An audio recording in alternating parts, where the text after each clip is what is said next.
talk as we go. The three quickly changed their clothes and pulled Bly out. Berrygood continued to ask, what big thing happened? I don't know either. I came back in a hurry just now. I just heard that there seemed to be serious pirates causing trouble in the 6th area. Anderson Rear Admiral has already rushed there, and Pearson Commodore and Sherwood Rear Admiral are also on their way there. Bly explained hurriedly, is this actually the case? Then what are you waiting for? Hurry up, you won't see this kind of thing in Marineford. Berrygood and Patrick were both excited. Only Joshua was not so enthusiastic. Bly took it all in and didn't say much. He and Berrygood just speculated on the truth of the matter. This was naturally his intention. Among Marines, who knows what happened better than him? It can be said that this commotion was caused by him, CJ. Otherwise, Marine would not have known that such an incident involving several major forces would happen in the 6th area. Even now, the Marines are chasing Marco and the others as they retreat, just because they are pirates, and it is natural for Marines to catch pirates, rather than because they know the whole story. As for why Bly was able to suddenly get rid of Marco's pursuit of knowledge and S**X, it was all thanks to his practice of food meaning over the past year. Having already achieved a small degree of food meaning, he can completely make himself into an empty state in a short period of time. Everything is empty, including heartbeat, breathing, breath, thinking. In this state, you can't find out where he is unless you see him with your naked eyes. In addition, no matter what ability it is, even Bly's own hell ears cannot detect people in the empty state. Bly has experienced this countless times with acting Master Joe, but this time it was up to him to stage the drama. Needless to say what happened after getting rid of observation hockey, I deliberately made noise in advance to attract the Marine Brigade to arrive. After getting rid of the situation, he took advantage of the opportunity for Marco and Anderson, who was stationed in Sabayati, to meet each other and quietly evacuated. Everything happened in just a short moment. The only thing he is not sure about now is whether the scroll he got is actually the information needed for the mission, because the possibility of Moria using fakes to spread the news cannot be ruled out. However, if it is really a fake, Bly will probably have a hard time grabbing the real thing from Moria. After this time, it was almost impossible for him to be in Oriel again. I hope my luck isn't so bad. Bly, who had returned to his original identity, set off with the big group along with his 3 roommates. The target was the 6th area. However, the result of their rushing now was that they saw nothing. Not to mention Marco and Hercules, even the members of the news agency and the Bounty Hunters Guild have disappeared long ago. Anderson Rear Admiral, who went to hunt them down, returned in vain. After unwillingly searching the 6th area, Marine found nothing, and finally had to give up and continue the investigation. After some investigation, and with Marine's intelligence network, we finally figured out why Marco the Phoenix appeared on the Sabayati Islands. Not only that, but they also learned that in addition to Marco, who represented the Whitebeard pirates, there were also people from several major forces who also appeared in the 6th area that night. Sabayati Islands, the 5th area, in an office at the Marine station. Such a big thing happened, and there was no news in advance. Are you all just doing it? The old man with the Vice Admiral shoulder emblem said angrily. The old man looked about 60 years old, with a thin build and a majestic marine justice cloak draped around him, which made him look a little less intimidating. 70 famous. However, if anyone dares to underestimate him, he is seeking death. Because he is the highest officer of the naval headquarters stationed in Sabayati, the Black Bat, Vice Admiral. Among the current Vice Admirals, he is the most senior one and is in the same class as Marine Marshal Kong Sora. Therefore, even Sengoku and Zephyr, who have higher military ranks than him, will give him some respect. Moreover, his strength is also very strong. Even with the addition of Marshal Kong, the resourceful general, Sengoku, Black Arm, Zephyr, and Iron Fist, Garp, his strength is still stable among Marines, surely ranked in the top 10. A person with both qualifications and strength like him should be feared by everyone. At this moment, Anderson Rear Admiral, who had met Marco and the others, as well as another Sherwood Vice Admiral, and Pearson Commodore, who was familiar with Bly and the others, were all silently lowering their heads in the office and listening to this. Black Bat, Vice Admiral's reprimand, I dare not feel dissatisfied at all. Sir, calm down, Anderson Rear Admiral explained in a low voice. In fact, all the forces involved in this matter are not simple. Even CP9, a secret intelligence agency directly under the world government, is involved. A kick. Under their joint deliberate suppression, almost no news leaked out. If it hadn't been for the last loud noise that made us discover their traces, we would most likely still not know that this happened. This is not an excuse for your incompetence. Vice Admiral, the skinny old man, Black Bat, said coldly, have you figured it out now? What is going on and who is involved? It has been clarified. Another Rear Admiral Sherwood added, the cause of this incident was that a pirate named Moria accidentally robbed a ship belonging to the Germa group. And as a result, he accidentally obtained a very precious piece of information. Soon, this news leaked out somehow, and was quickly learned by several other major forces. That is, the several forces involved in this incident: News Agency, Bounty Hunters Guild, Whitebeard Pirates, CP9, and Shaky Studio, plus the owner of the Germa group. A total of 6 forces led this incident. Under the unanimous intelligence suppression of the 6 of them, our intelligence network did not play any role, and we were caught off guard. When the skinny old man heard this, he was no longer as angry as he was at first, because he also knew the origins of these 6 forces. If it was really these 6 families who suppressed the news together, Marine's intelligence network would have failed. No wonder. I will ask Marshal Kong to ask the world government to give an explanation for this matter. Illegal forces such as the Whitebeard Pirates, Shaky Studio, and the Gelma Group are already here. There is no law, so it's not surprising that they would do something like this. But the other 3 families are also so unruly, so this matter must not be left alone. The thin old man snorted coldly. No wonder he was so angry. Note that the News Agency and the Bounty Hunters Guild are both legal organizations, and they often cooperate with Marine. Unexpectedly, this time it was in Sabayati, under his Black Bat, making such a big fuss on his territory. Wouldn't this be tantamount to a slap in the face? The most irritating thing is that CP9, an organization directly under the world government. Strictly speaking, it should be a family with Marine. I didn't expect that it would be so unscrupulous and not even say hello in advance. Your Excellency is wise. Okay, stop flattering me here, continue to follow up on this matter, and let me know if you have any news. The skinny old man said to the 3 of them. As you command. Asterisk asterisk asterisk asterisk asterisk asterisk asterisk asterisk asterisk asterisk asterisk asterisk asterisk. On the sea dozens of miles away from Sabayati Islands, a small yacht with an all-metal hull is gliding slowly.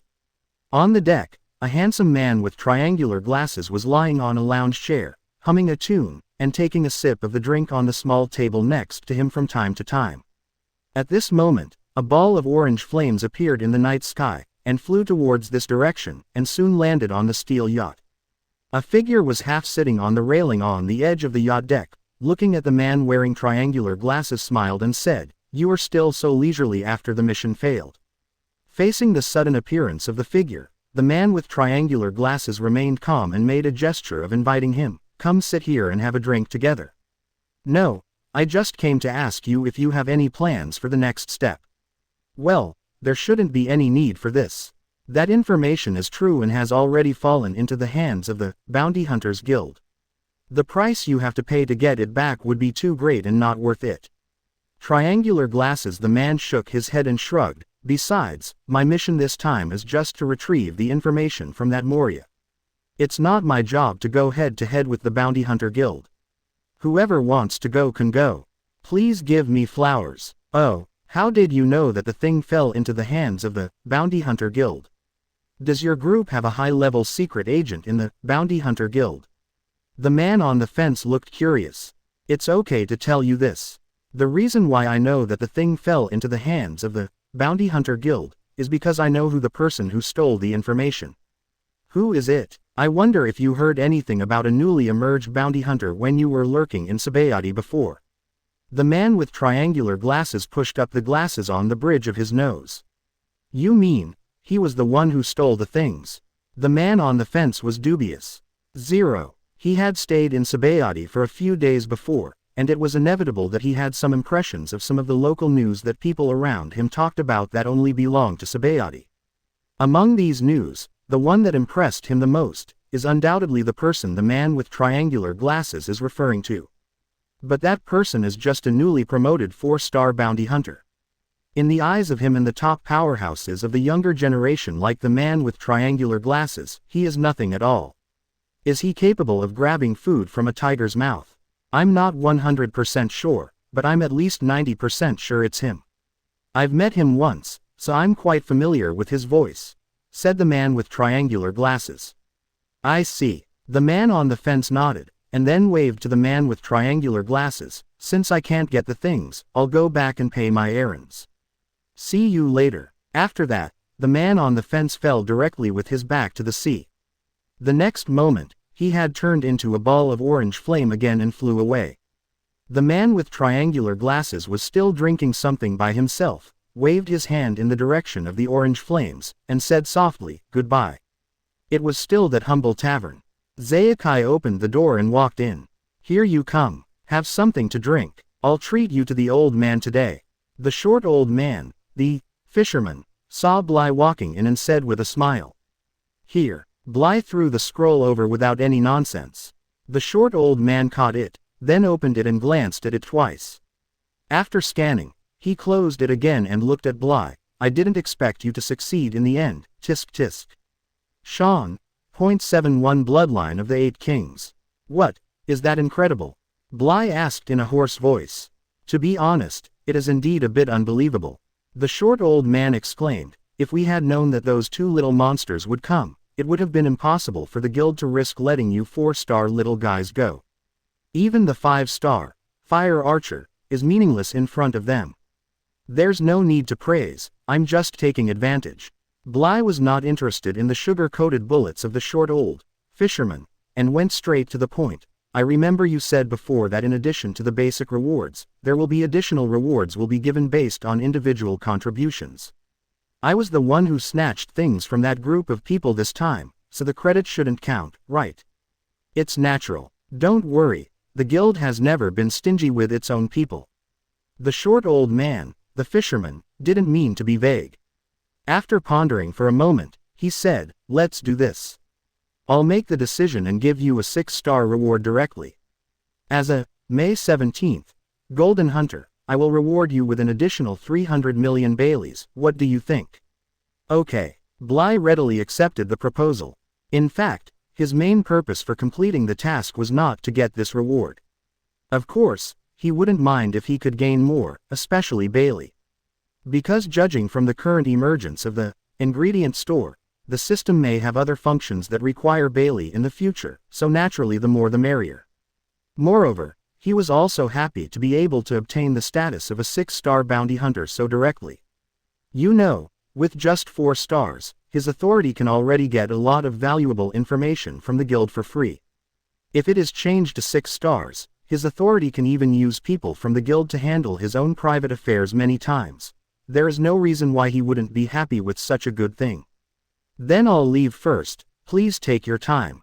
Bly turned around and prepared to leave. "You really don't want a drink? I'll treat you." "No need, next time." Bly opened the door and left the tavern. This guy, the short old man, fisherman, smiled and shook his head. Asterisk asterisk asterisk asterisk asterisk asterisk asterisk asterisk asterisk asterisk asterisk asterisk asterisk. Within a few days, the news that the Bounty Hunters Guild had obtained the information that was coveted by all forces spread like wildfire. At the same time, the name, Mr. V, was spread outside the scope of Sabayati for the first time. It has entered the eyes of all forces. A mysterious strong man who had just registered as a bounty hunter and had successfully been promoted to a 6-star bounty hunter. He was still competing with 2 young generation monsters, Marco the Phoenix and Hercules, the Wrath of the Machine. Snatching food from the tiger's mouth in front of him is enough to make him famous in the sea. Many people are speculating on his true identity, because judging from the known information, the newly promoted 6-star bounty hunter, Mr. Versus has always appeared wearing a mask. Generally, people who do this are because of someone. There are reasons why you need to hide your identity. But there is no one who looks similar to Mr. V, and has such strength and fighting characteristics, which makes it completely impossible for those who want to explore his true identity. Therefore, it didn't take long for anyone to try to investigate his true identity. Maybe, he is really just a new and powerful person who has just gone to sea. This is not uncommon on the Grand Line. As the central figure in this storm, Bly didn't bother to care how many people were investigating him, because it was impossible to associate him with him anyway. What Bly really cares about is the reward given by the system after completing this task. 3. Luck draw opportunities. What kind of lottery will it be? After delivering the task, Bly took off his disguise, sat down in an open space alone, and began to check it out. Ding dong. It has been detected that the host has completed the task of grabbing information, and 3. Luck draw opportunities will be awarded and they are being distributed. After the rewards are distributed, just say, luck draw, silently in your mind. Lottery. Bly immediately muttered silently. Just after he finished reciting silently, a golden turntable immediately appeared in his mind. The turntable is divided into 8 areas by 4 black lines, 4 of which are food skills, dark skills, secret treasures, and ingredients. Between these 4 areas, there is a place in each area. Completely blank area. Needless to say, this means that there is a 50% chance of winning nothing in the lottery. It shouldn't be that bad, at least 3 times. Bly thought unconfidently, because he has never had much to do with good luck since he was a child. He has never won a lottery prize, not even 5 yuan, and has never even touched a drink bottle cap for another bottle. Now he was suddenly asked to draw a lottery, and there was still a half chance of failure. He suddenly had an ominous premonition. Bring it on. Extending your head is also a sword, and shrinking your head is also a sword, so let's fight quickly. Say, Began in your mind. The turntable quickly began to rotate, and the speed gradually became so fast that Bly could not see the content clearly, and then he silently stopped again. The turntable then began to slow down, getting slower and slower, and getting slower and slower. The pointer was pointing directly upward, so he only had to look at that place. When the turntable gradually slowed down, it finally landed in the blank area after crossing the ingredients. Bly cursed silently for his bad luck. Go on, I still don't believe it. The turntable began to rotate again with his thoughts. This time he deliberately waited for a long time before it started to stop rotating. Damn it, are you going to be so cruel? Bly was going crazy when he saw the carousel stuck in the blank space again. 3 chances. It was actually wasted twice in just the blink of an eye. Could he really be the legendary evil star? Damn it, next time I encounter this kind of **** lottery task, I won't take it until I die. Whoever wants to take it will take it. Bly's heart felt like another 10,000 grass mud horses were running past. The last time, I failed. With this mentality, he started the 3rd lottery. This time he was too lazy to wait any longer. It made no difference anyway, and it stopped as soon as it started turning. The turntable slowly slowed down, decelerated. Finally, just when Bly couldn't bear to look, the pointer pointed outside the blank area for the first time. Call. Bly took a long breath and finally felt more comforted. But I saw that the pointer was pointing steadily at the secret treasure area. MD, finally there is no pit in 5.4. Bly wiped the sweat from his forehead. Although he has been prepared to be trapped 3 times, it doesn't mean that he hopes that will really be the result, right? Things like this time about snatching food from a tiger's mouth are actually mostly luck. If all parties were not in a stalemate, and Marco happened to be facing off against Hercules, it would not be so easy for Bly to profit from the situation. Not to mention that all of this is based on the premise that Moria suddenly and decisively gave up the information. Without any of these factors, Bly would not be able to obtain it so easily. However, there are no coincidences. I am afraid that even the system cannot predict these coincidental factors when it releases the task, so this task is strictly beyond the scope of Bly's capabilities. Based on this logic, the primary and secondary lottery opportunities should also be very valuable. 72 Bottomless Pit. What are you doing? Are you still here? Bly had just breathed a sigh of relief, but another scene appeared in his mind that left him speechless. When the draw on the carousel was completed, the carousel quickly disappeared and was replaced by 3 phantoms of classical treasure boxes made of red wooden shells and metal frames. The lid of the treasure chest is open, and there are 3 vague shadows above it.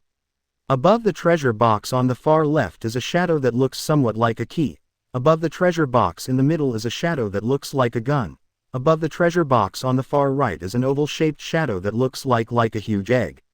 After a while, when Bly saw the general appearance of these 3 blurry shadows, the shadows shrank into the treasure box, and the lid of the treasure box was closed. Next, the 3 treasure chests exchanged positions in his mind, probably crossing each other dozens of times before stopping. Bly knew that now it was his turn to choose one of the 3. But the problem is that he has no idea what those 3 phantoms represent. Even if he remembers the intersection and specific location of the treasure chest, it is meaningless. Moreover, his concentration is not enough to let him remember all the exchanges of the 3 boxes in a messy sequence, unless he only stares at one of them, but he doesn't have the target in mind. 29 This TMD is a bit embarrassing. Now the position after the exchange is completely tantamount to guessing for him. Betting on character. After thinking for a moment, RK chose the treasure chest in the middle. When he selected the treasure box, the other 2 treasure boxes on the left and right gradually faded and disappeared. The treasure chest in the middle slowly opened, revealing what was inside, the phantom that looked like a giant egg. Soon, the true information about this phantom appeared in Bly's mind. Secret treasure, sky deer egg, status, awaiting hatching. Incubation conditions, 300 million Baileys. What? This is the egg of the sky deer. Descendant of the 8 kings bloodline. Damn it, is it real or fake? Bly was a little doubtful that he had seen it wrong. Because, this surprise came quite suddenly. I thought that with my luck, even if I could get a reward in the end, it would probably be some useless thing from the captive world of gourmet food, but I didn't expect that I could get such an exaggerated thing. Sky deer. If the human world, in the captive world of gourmet food is compared to the weakest sea in the One Piece world, East Blue, then the gourmet world is undoubtedly equivalent to the Grand Line, and the gap between the two is even greater. Exaggeration. Nothing worse than that. The 8 kings are the beast kings who rule the food world. The Whale King, Mu-En. Wolf King, Gines. The King of Birds, Emperor Crow. Snake King, Mother King Snake. Deer King, Sky Deer. The Ape King, Bambina. Dragon King, Durus. Horse King, Hercules. This is the 8 kings. In terms of combat power alone, any one of the 8 kings has the power to destroy a planet, which is extremely terrifying. The egg Bly got now, according to the system's identification, should belong to the Deer King, Sky Deer, which is the bloodline descendant of the Sky Deer. But why do deers lay eggs? This is unscientific, Bly muttered in his heart. However, thinking about everything I have experienced in the past few years, there are too many unscientific things. Now let alone a deer laying eggs, even if a deer lays a human, it will not scare him. In Food for Uranuses, except for Zebra, everyone has a pet with the blood of the 8 kings. I didn't expect that I would also have this treatment. Bly was still very happy. It is indeed not easy to get such a pet with great potential. The only problem is, the hatching condition is actually 300 million Baileys. Damn it, did this B*************** D system do this on purpose because I just got a windfall? Thinking of the system's hatching of the Sky Deer egg conditional annotation, Bly couldn't help but feel a little pain in the balls again. I just got the 300 million belly, and I have to spend it again before I even warm it up. It feels so sour and refreshing. However, he had to spend this money, and letting such a cool and domineering pet not hatch would be much more uncomfortable than spending the 300 million belly. Thinking of this, Bly took out his bounty hunter nameplate with Mr. V engraved on it and looked at the 10 faces in the air on the back of the nameplate. In the center of this side, there is a long string of numbers, displayed in a dim light. The number on it at the moment is 487.2 million. When Bly thought about hatching, in his mind, the numbers above suddenly changed. The first number changed from 4 feet to, and the long series of numbers also changed to 187.2 million feet. This nameplate is actually equivalent to a bank card for him. In this world, because there is no official banking system, money is stored through various private banks. Behind every big private bank, there is a big power. The Bounty Hunter Guild also operates private banks, and one of the functions of the bounty hunter's nameplate is to serve as the bank's identity authentication card. Bounty hunters hold their own nameplates and go to any branch of the Bounty Hunters Guild to withdraw their own assets after verifying the password. The Bailey on Bly's account mainly comes from this mission, with a guaranteed base of 100 million plus an additional reward of 300 million. The rest are rewards from the bounty criminals he killed when he was promoted to a 4-star bounty hunter. Of course, he also used it a lot, otherwise it would have been over 100 million. When the numbers on the nameplate changed, a mini deer about the size of a chihuahua suddenly appeared in front of him, opening his eyes in a daze. 337 after it opened its eyes, it first saw Bly standing in front of it. Chirp, chirp, I only heard it let out a happy cry, and then like a tadpole looking for its mother, it trotted towards Bly with unfamiliar steps. When it came to Bly's feet, it rubbed its head affectionately against Bly's trousers, and made cheerful chirping sounds from time to time. Somehow, when he saw this little guy, Bly couldn't help but feel a strange sense of intimacy in his heart. In his previous life, he actually had a pet when he was a child. He still remembers that it was a small Madara dog. Later, due to some reasons, the family could no longer keep it, so he gave it to his parents and friends. Bly remembers very clearly that the little Madara dog stuck to itself all day long like this deer and couldn't drive it away. I'll call you Dandian from now on. Bly knelt down and gently rubbed the deer's little head with the back of his hand. Dandian. This is also the name of the little Madara dog. The little deer, who was named Dandian by Bly, seemed to understand what he said and responded to Bly with a cheerful chirp, chirp, looking very happy. Ding dong. The pet was named successfully, and the system's built-in pet function was successfully activated. Pet, Dandian, Deer King, descendant of Sky Deer, currently a juvenile.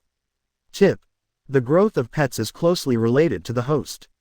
When the host's life level evolves by leaps and bounds, the pets will also evolve accordingly. 73 The cute little guy. Tip. The pet space has been activated, and the specific rules have been imported into host consciousness. Just after Bly named the little deer Dandian, a series of messages suddenly appeared in his mind, most of which were the result of the system's built-in pet function. There are probably two parts that surprise him the most. The first one is that he can usually receive the little deer, Dandian, into the pet space that comes with the system. It will be the most suitable place for pets to live and grow. The only problem is, there is a price to maintain a pet space, and this price is not unexpected, and it comes in exchange for Bailey. Every time Dandian stays there, Bly needs to pay 100,000 belly. If there are not enough belly, he will not be able to open the pet space. 100,000 a day is more than 30 million belly a year. This is 10 times more luxurious than renting the most luxurious villa in Marineford. Bly was speechless at the price. However, the system pricing can never be discussed with him, nor will it be determined according to his will, so if he needs to use the pet space, he must pay the money. In addition, the second thing that surprised him was the feeding problem of the fawn, Dian. If he were in the captive world of gourmet food, and he got such a pet that was a descendant of the 8 Kings bloodline, he could find out how to feed it, but this is another world, and even if he knew the method, it would probably be difficult to achieve it. But he didn't expect that the system was well prepared in this regard and thoughtfully thought of a solution for him. In the ingredients store, an additional option has appeared out of thin air: Sky Deer rations. According to the information given by the system, a young Sky Deer, like Dandian, only consumes one Sky Deer ration every month, and the price of one portion is 1 million Baileys. In other words, the price of 1 year's rations is 12 million belly. If you add in the maintenance cost of the pet space, it will be nearly 50 million Baileys a year. This is not raising a pet. This is completely raising a living ancestor. Bly was about to cry without tears.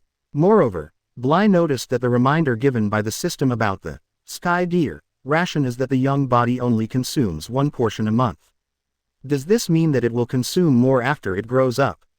If that is the case, in the future, this little guy is a complete bottomless pit.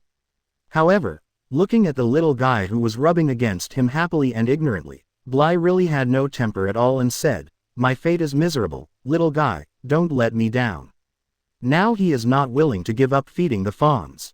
First, because he liked this little guy just looking at it, and as long as he could afford it, he would never give up. Secondly, he was also looking forward to the future of this little guy. You know, the sky deer you see in the comics is simply terrifyingly strong. The Deer King, one of the real 8 kings, the sky deer, is an extremely huge towering beast. When in fighting form, the antlers on its head reach straight into the sky, just like its name. The most incredible thing is that on its back, there is a space that is like a small world, which is completely equivalent to a miniature version of the gourmet world, and there are also many powerful beasts living there, and their capture levels are all in the thousands. Exist. Usually when the sky deer encounters trouble, there is no need to take action on its own. Those powerful alien beasts parasitic in the small world behind it will solve all the troubles in advance to prevent the sky deer from being angered, because, being angered, sky deer, is a total nightmare. Most of the time, the Deer King is the gentlest among the 8 kings, just like the nature of the deer species. But the 8 kings are the 8 kings after all, so how can they really be the same as ordinary animals? No temper at all. As one of the 8 kings, the Deer King, sky deer, once angered, will be much more violent and terrifying than the other 8 kings. Even the powerful alien beasts parasitic in the small world behind him will be affected, and very soon. It is possible to die from this. This is also the reason why those powerful alien beasts are willing to remove all obstacles for the sky deer, because it is related to their lives. Will you become like that in the future, little guy? Bly teased the little deer's head with his hands and said bluntly to himself.